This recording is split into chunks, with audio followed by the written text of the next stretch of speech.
Cikla muzejs iedvesmo ietveros reizi mēnesī Herberta Dorbes muzejā pulcējās interesanti, lai kopīgi skatītos kinožurnāla Padomju Latvija arhīva materiālus. Šīs tikšanās nav tikai filmas seans. Tās ir kā neliels ceļojums laikā, kas ļauj ielūkoties tā laika ikdienā, cilvēku darbā un sadzīvē, kā arī redzēt, kā notikumus fiksēja kinohronika. Šoreiz apmeklētājiem tika demonstrēti 1951. gada jūnija fragmenti par kolhoza Sarkanā bāka zvejnieku darbu. Šāds materiāls palīdz nevien ielūkoties pagātnē, bet arī sajust laikmeta noskaņu. Kāpēc izvēlējāmies tādus kinožurnālus? Tāpēc, ka šī māja ir celta 60. gadā. Rakstnieks ar savu sievu šeit dzīvoja 60. 70. gados līdz 83. gadam. Un tad mēs šo māju saglabājām tādu, kā tā bija tajā laikā. Un arī mēs skatāmies to un piedāvājam, kas bija tajā laikā aktuāls. Personīgi priekš manis tas ir daļai tā kā atgriezties bērnībā atpakaļ, jo vienu filmiņu mēs skatījāmies, kas bija veltīta tikai Ventspilī 73. gadā.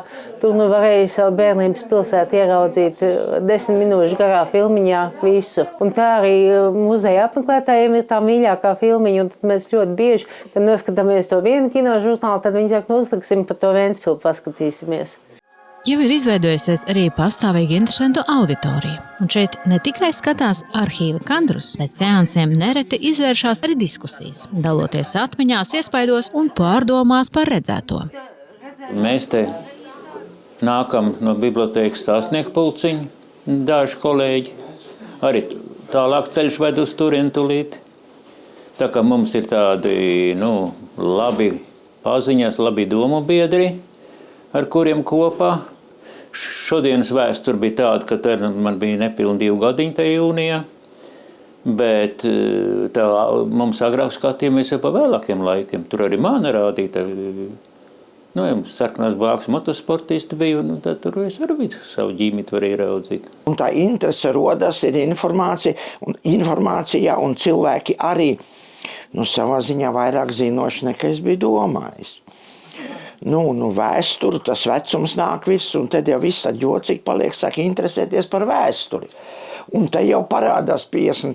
gads, kuru mēs 60. un 70. gados neko nezinājām, nepievērstam uzmanību. Tad cilvēku domāšana arī mainās ar laiku. Un pasaule mainās, un tad mēs nākam. Nākamais cikla muzejs iedvesmo pasākums Herberta Dorbes muzejā notiks ceturtdien, 19. februārī, no 2:00 līdz 3:00. Apmeklētājiem tiks demonstrēts kinožurnāla Padomju Latvija 1953. gada janvāra pirmais izdevums par celtniecības darbiem kolhozā Sarkanā bāka. Ieeja ir bez maksas, un uz šo pasākumu aicināti visi interesanti.